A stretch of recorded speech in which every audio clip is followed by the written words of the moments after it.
Hello, Jules Cruise Companion. Well, if this is the first time that we met, I'm a registered nurse and I have a business where I take people with disabilities potentially cruising, but sometimes it's just travel in general. But for us to travel, we need to at least stay a little bit safe and a little bit healthy.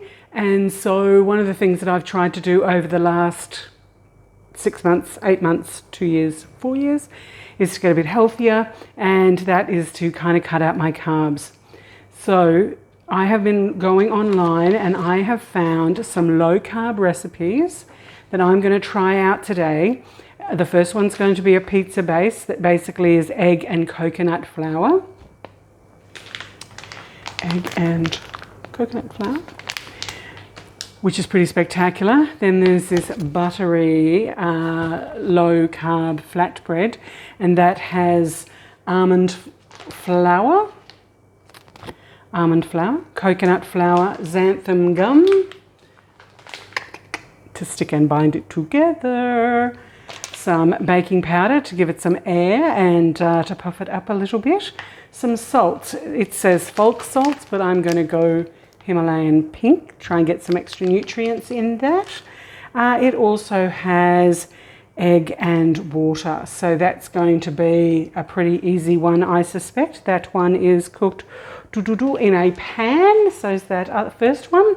And this third one, because they all basically have the same ingredients, I'm actually going to do them all at once. And so this is a Keto Nan Bread, and this is one that I'm going to do in the oven. And it has the coconut flour. It also has the psyllium. Oh, I haven't brought the psyllium out, so I'll go and grab that. The xanthan gum to keep it together, baking powder to rise, and generous salt, so that's going to be that Himalayan pink salt.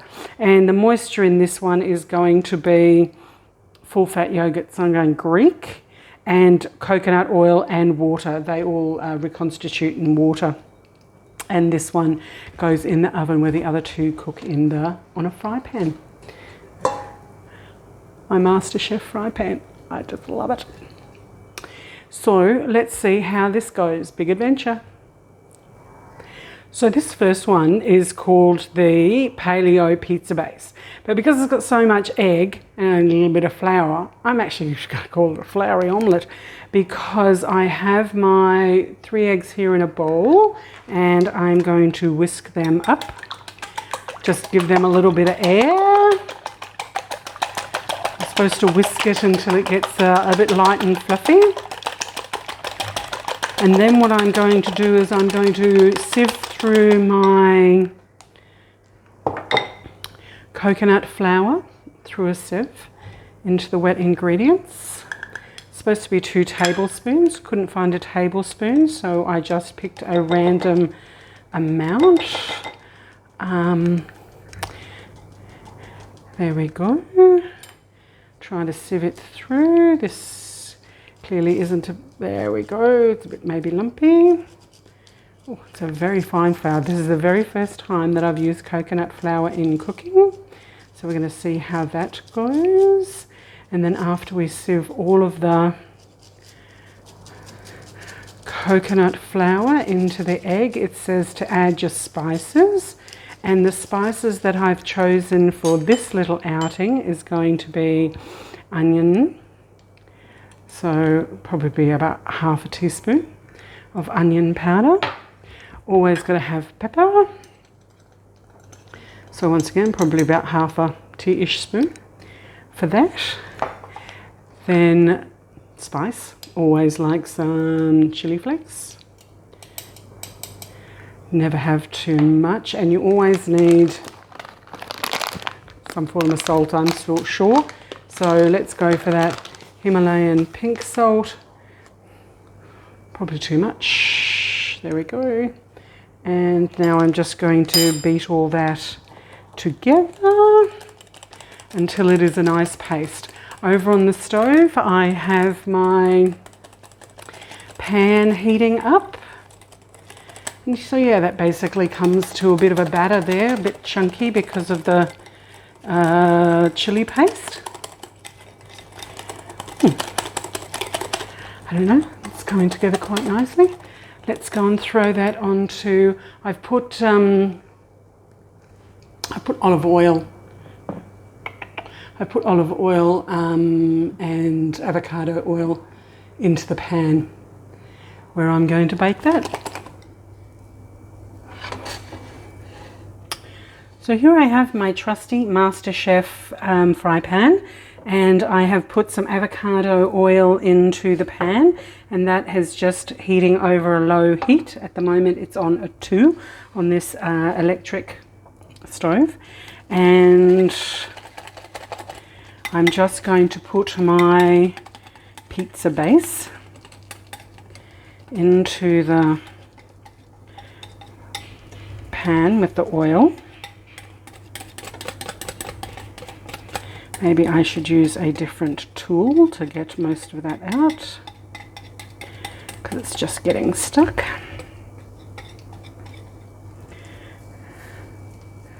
And then just spread it out a little. Now, for this one, I haven't seen what it's supposed to turn out like. So I'm sure there's a video that's supposed to have gone with this recipe, but at this moment I have not seen it. So I'm just going to do what I reasonably think I should be doing, which could be putting some oil on that and just flattening it a little. I can see it starting to cook already, and I don't think I have it thin enough.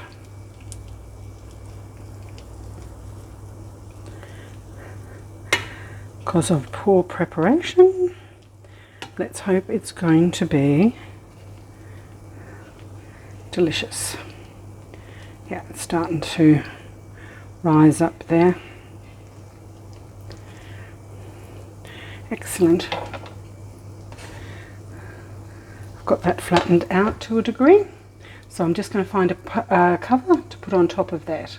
Well, this has been cooking a little longer than I expected it to, because somebody rang me and I had to answer. So it's been on the stove now for about 20 minutes, which is probably too long, and I have covered it. Oh, and now it's all moist and it's sizzling away nicely. I have flipped it once. There we go, all nice and golden brown, and it's probably sweated a little bit. That side's not quite so toasty.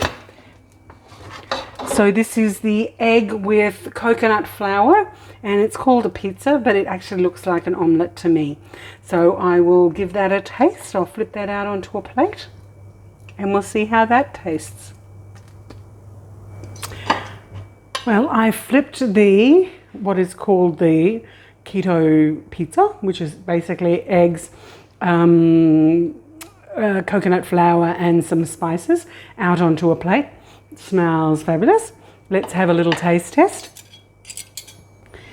I guess you would cover it with some sauces or something of that nature. It's not overly fluffy, but looks pretty tasty and moist. What spices did I put?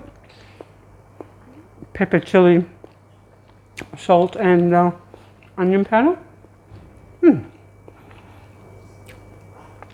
It's really quite pleasant. That'd be nice with some cold meat or some cheese. Fabulous. Okay, attempt number 2. This is going to be the Keto Nan Bread. So this is coconut flour, psyllium husk, xanthan gum to kick it together, baking powder to give it some air, pinch of salt, and it has sesame seeds, nigella seeds, but I'm not going to do that. Hot water, yogurt, and coconut oil. So here we go. So I have my coconut flour, and I'm going to put it here into this little thing to sieve it away there. Give it a couple of little shakes. It just smells so spectacular. And at the same time I'm doing that, I'm going to get 2 tablespoons of the psyllium husk. I'm going to throw that in there as well. this is the thing that's going to have to absorb most of the moisture, so I'm going to have to let it sit in for a few minutes to allow that to absorb some of the wet ingredients in just a second. Maybe I'm not supposed to sieve it because not much of it's gone through. How much of the xanthan gum do I need? 1 tablespoon. Just using a random spoon, so I'm hoping it's a tablespoon. Throw in a little bit more. This is the thing that's going to be the binding agent. Whoops, accident. Because coconut flour and the other flours don't have the binding capacity that wheat flour has. Apparently, when you listen to some of the online cookie people, oh, it's not sieving very well. Anyway, let's just dip it in there. Absolutely spectacular. Mix the dry ingredients. Gonna do it with this. There we go. Then the water. I have measured out 240 mils of water. Pop that in there. I have 2 tablespoons of coconut oil in this one. Here we go, coconut oil, looking pretty spectacular. And the yogurt. Now it says for 60 grams, and this is a pot of 170, so I'll aim for about a third, a large third. Ouch. That's probably why I'm not a very good chef-oo. Oh, try and bind that together. I know that there's a chef somewhere on the... Oh, smell that coconut. Oh, spectacular. Okay, it's all come together. That did not work spectacularly well at all. Let's get all of that out of there because that binding agent's clearly worked well.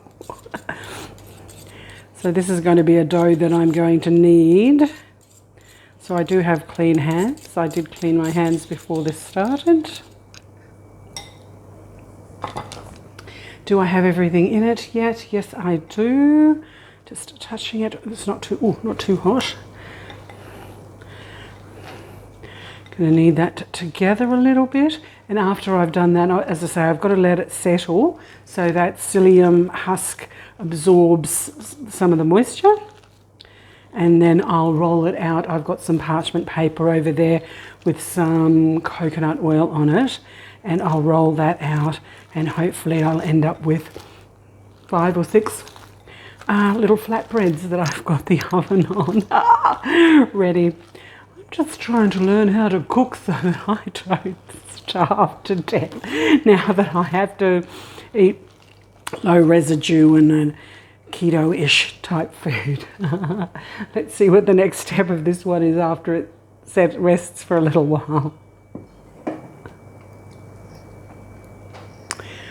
I forgot to put in the baking powder and I forgot to put in a generous pinch of salt. So I've achieved that now and I have kneaded it into a nice ball and now I'm going to let it rest. Read the instructions before you throw yourself into your cooking. So while the naan bread is resting, I'm going to start the ingredients for the buttery low-carb flatbread. So I'm going to put all the dry ingredients into my bowl and that's going to start with a cup of almond flour. I don't have a cup measure, so I've got a 3/4 cup measure and then another portion of a cup measure. There we go. And then I've got the ingredients calls for 2 tablespoons of coconut flour. So I have a random dirty spoon. Not a good plan. Let's dive into the drawer, grab another one. Woohoo. And it says for 2 tablespoons. Tablespoons, yes. Tablespoons go. Then it has a xanthan gum, and the xanthan gum is really in the binding agents. So you could use agar, gelatin, or agar, or pectin. How much of that do I need? 2 teaspoons. So that's probably a tablespoon. There we go. And the next thing I needed was some salt. Fine Himalayan salt, and that's half a teaspoon. So that's going to be random. Fabulous. And now what I missed in those other ones, wasn't it, the baking powder? So I won't do that again. So here comes the baking powder to be the rising agent, and I need half a teaspoon, so it's probably about that much. And they are my dry ingredients: flour, xanthan, baking powder, and salt. Now I'm going to whisk that. It says I get to use my whisk again. It's all dry after gumming it together with the last lot. Whisked together well. So that's that 2 flours. And then I'm going to get my wet ingredients, which is my egg and my oil. My egg and my water. And then I'm going to have my oil for the pan. Okay, that looks to be pretty mushy guts together. I wonder if it's going to gum up the whisk again. 1 egg. It says 1 egg and 1 egg white, but oh well, oopsie. 2 eggs. And the water. The water.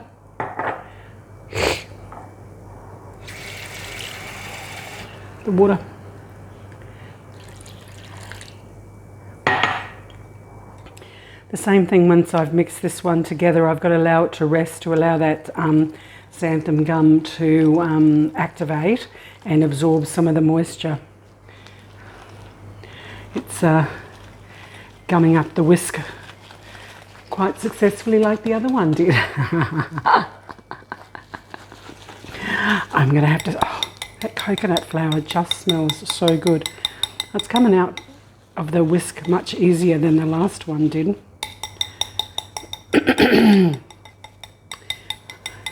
There must be an element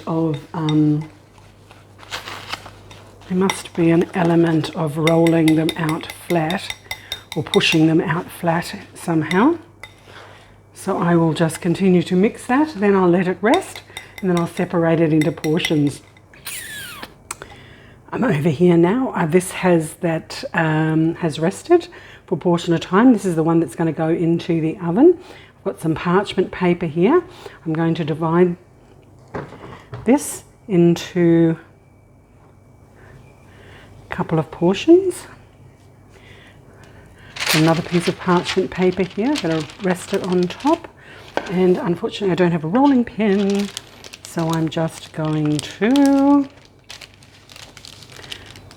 doesn't look to be sticking together brilliantly, and doesn't look to be staying in a circle. Oh well. Let's just see how wonderful these turn out. So I'll roll all 6 of them. I'll put them over onto the baking tray and put them in the oven for 15 minutes at 180. See what they turn out like. Well, here I am. I've got 5 portions. I think the recipe said to do 6 portions. I've rolled them out. I've put them onto this parchment paper with some coconut oil on it. Not overly round, but we'll just wait and see how that goes. I'm going to put them into the oven for 15 minutes at 180, and we'll see how they turn out. This is my keto flatbread. Leaning over a hot stove. I have the flatbreads in the oven cooking. So while I'm doing that, I've divided the coconut and almond flour into 4 portions. I've got a hot skillet here with coconut oil, and I'm going to flatten that out and try and make these little flatbreads. So we'll see how that goes. Divided into 4 portions.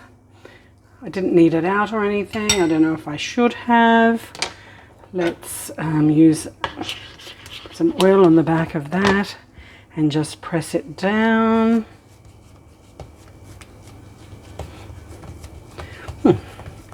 That looks kind of cute. I wonder how many, if I could put 2 in to the pan at once. Maybe. Let's see how that goes. Just press it down. I guess I should have put it into the shape that I wanted it, which would have been a round little bread. Little flat bread. Maybe I can do that for the next one, because this is it's coming to pieces. Just flattening it out there. And then I will let that cook on a medium heat. I'll actually turn that up a little, I think. It says to cook each side for 1 minute. Then add additional oil or butter. So I'm using coconut oil because I'm using coconut flour, and just because it's got that lower glycemic index. And hopefully is a healthier oil both to cook with and to eat. Let's just see how these ones turn out after a minute on each side. Just have a look in the oven, and that was pretty spectacular. Look at what they're doing.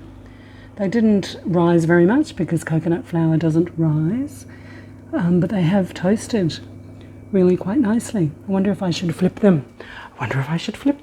Should have read the instructions better. So I took those little flatbreads out of the oven and I flipped them, and now I'm going to pop them back into the oven and see if they toast really nicely on that side. Adventure continues. It does smell great, coconut flour. So I have flipped the flatbread that don't look like flatbread. I turn the heat up a little, so that's on 7, so I'll turn it down a bit. I can hear it sizzling and smells absolutely fabulous. And I've got another 2 portions to cook after this. And those flatbreads that were in the oven, I turned them and they are looking pretty spectacular. So I'll take them out and cool them on a rack and give them a taste. Okay, taste test time. I've tried 3 different keto breads.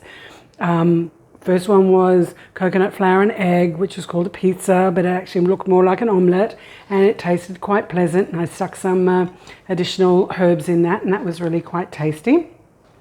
Then the next one I put into the oven, and this is the keto flatbread, and so can't remember. Did it have almond flour in it?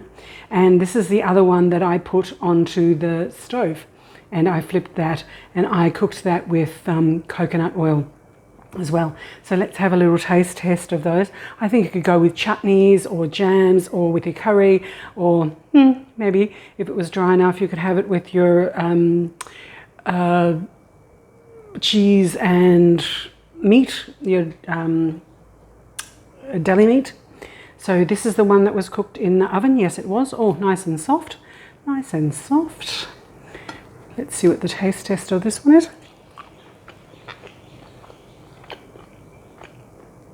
A bit chewy, a bit floury.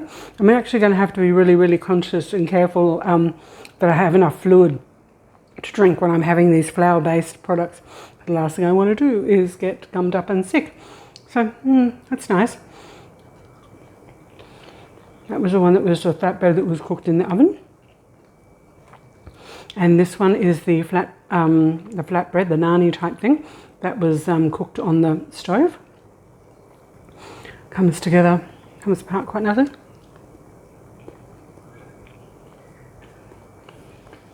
It's got a nicer flavour to it.